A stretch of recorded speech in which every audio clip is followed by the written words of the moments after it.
Shalom everyone. Shabbat Parashat Vayeshev. This week's Parsha we're going to be learning from people that are, well, the Torah says that they're bad. So if they're bad, anyway, that's the situation, they're bad. So obviously we're not going to learn from them how to act. We're going to learn or try and understand part of the mistake that they had. And we're going to learn from the two sons of Yehuda, his two first sons, Ve'onan.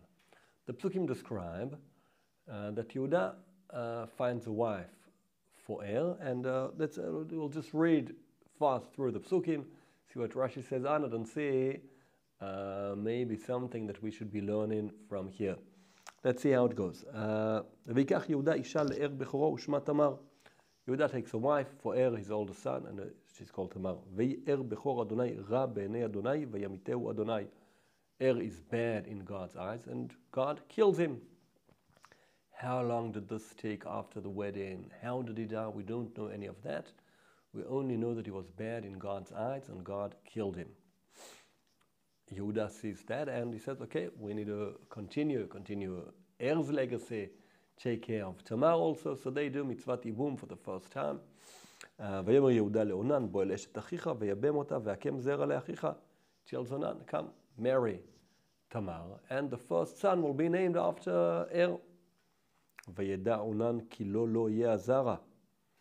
Onan knows, he understands, if there's going to be a child, it's going to be named after my brother. No, he doesn't want that. ויהי בא אל אשת אחיו ושיחת ארצה לבלתי נתון זרע לאחיו. He makes sure not to get her pregnant. Because he doesn't want the son to be called after his brother. Therefore, God vayera בעיני אדוני אשר עשה וימת גם אותו. What he's doing is also bad in God's eyes, and God kills גם אותו, also him. From here, Chachamim learn that because it says that he killed also Onan, they learn that was also doing the same. Also didn't want Tamar to become pregnant.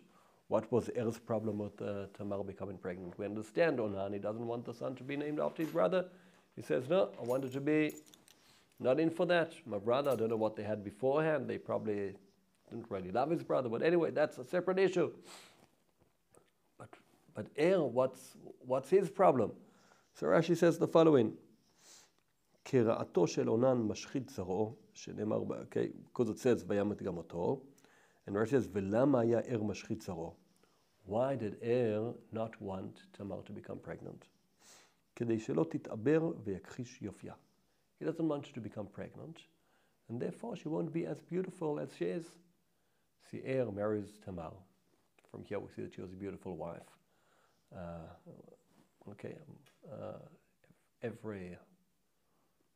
Every husband, that should be the situation. If that's not the situation, then there's something went wrong. Okay, that's another topic we'll have to speak about some other time. It's got to do with the beauty in general. But is attracted to Tamar. And he says if she becomes pregnant, she's going to change somewhat. Body goes through changes, emotional changes, all kinds of changes. I don't want that. I want things the way they are now.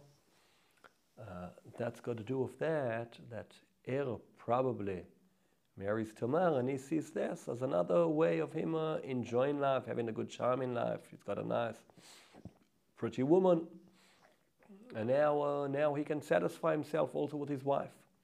That's the way he sees things. You see, he doesn't really love Tamar. He loves himself, and Tamar is a way of him to take care of himself once he loves Tamar. And that leads him into the situation where he's so focused about himself. He doesn't care about what she's going through, what she wants, where she is. It's all about her satisfying him.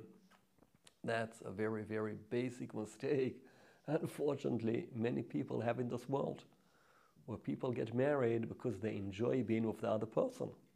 Obviously, clearly, when a couple decides to get married, they should also enjoy being together. But that's not what it's about. They should be loving each other, not loving themselves. Once, can't remember where I saw it, that a couple decided to break up. They asked one of them why to break up. He said, we've got a difference in belief. What's the difference in belief? He believes he's God, I don't think so.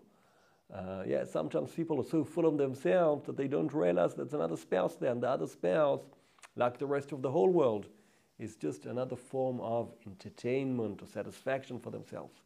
And that's not the story. The story is totally different. When we get married, the whole thing is about being able to get out of ourselves and totally caring and loving someone else. It's true, it says, "V'ahavta l'reacha kamocha." So you have to love yourself. If you don't love yourself, you can't love anyone else the same as you love yourself. That's very hard for a lot of people. Take that step out of yourself, move forward. Part of that is the fact that we marry someone, not someone who we enjoy now being with them, but we marry someone that we want to live with them and go through a lot of different stages. Wants to stay in the stage that he's in now. And that's not the way life is. Life is dynamic. Life is movement. Marriage, one of the main things that marriage entails in it. It's not the only thing in marriage, and marriage has got a great value without it. But in many ways, the peak of marriage is the couple uniting with having children. It's part of it. It's a natural outcome of marriage. And if someone wants to get married and eliminate that aspect of marriage, it's part of not understanding what it's all about. It's about creation. It's about moving forward. It's about doing things, about bringing more life to the world. Some of the life are the extra kids. Some of the life is just this couple uniting slowly into one. And all of this, doesn't understand. Wants to stay on his own. He just wants to satisfy himself. And we say, no, it's the exact opposite. Also, God says, no. God says, that's bad in my eyes. I don't want to see any of that. We want a proper love story. We want a love story of a husband loving his wife, caring for her, wanting to develop with her, wanting to unite with her, wanting to see what she wants to do done. Each one of the spouses needs to see how he can please the other one, not how the other one pleases him. Be'ezrat Hashem, Shabbat Shalom, everyone.